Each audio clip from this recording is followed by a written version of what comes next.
I'm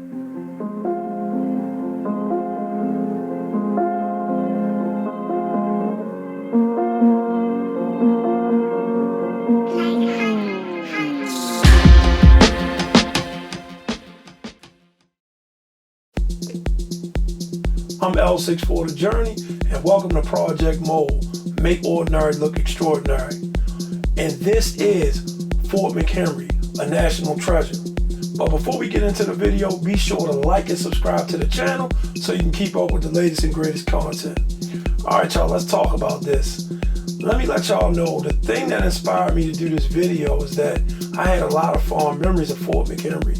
Because in fact, it was the first field trip I ever went on when I was in kindergarten, and I never forgot about it. I really liked what I saw and I remembered it. So I knew I was going to put Charlie up in the air to get you guys some great footage and content. Alright, let's talk about Fort McHenry.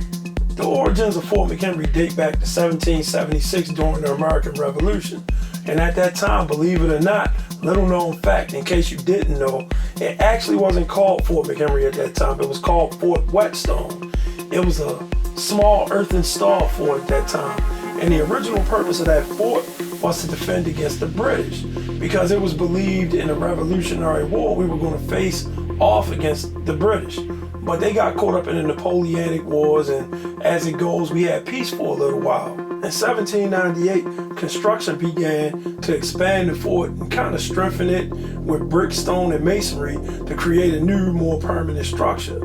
At that time, the new fort was dubbed Fort McHenry and named after George Washington's Secretary of War, Baltimore native James McHenry. The construction went on for about 2 years. It was about 1798 to 1800 before it was completed. On 1812, June 18th to be exact, the United States declared war on England for several disputes around free trade and sailors' rights. In 1813, British forces entered Chesapeake Bay to start a campaign to attack that region. On August of 1814, they kind of humiliated America when they took over the nation's capital, Washington, D.C., and burned it down and pretty much ran us out of there. So after that, they set their sights on Baltimore. And that's when Fort McHenry came into play. The British Navy was needed at that time because it was the strongest Navy in the United States. Matter of fact, it was the strongest Navy in the world at the time.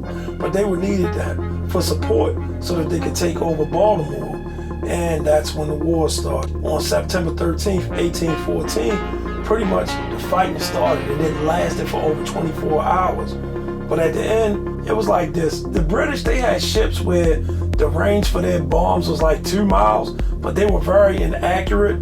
Now that's not to say they didn't do any damage, because they had shrapnel coming from out of the bombs, and of course it injured people. But at the end, Baltimore came out on top, and we sank a lot of British battleships, and as the story goes, the fort held up.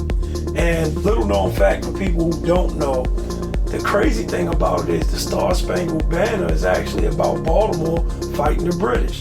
And as we know today, that's the national anthem. So just a little known fact if you didn't know. Okay, I'm gonna give you a quick little rundown of some of the things Fort McHenry was used for after the war with the British. During the Civil War, it served as a military prison which held Confederate soldiers, and it also held Maryland political figures, including the mayor at the time, George William Brown, and the police commissioner, George P. Kane.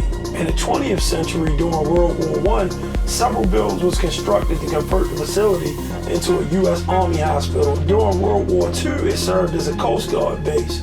Pretty much after that, it kind of got to a point where the fort really didn't hold up for the new type of warfare that was going on. So the fort was made a national park in 1925. Later on in August of 1939, it was redesignated to a national monument and a historic shrine, making it the only double designated place in the whole United States. So that's a little bit about Fort McHenry. I hope y'all enjoyed the video. Continue to check out the content. Please follow and subscribe to the channel. I appreciate y'all's support, and I get my motivation from y'all. I do this for myself because I love doing it, but I also love entertaining you, the viewers, more than anything. So peace and blessings to you. Until the next journey, make ordinary look extraordinary, y'all. Peace out.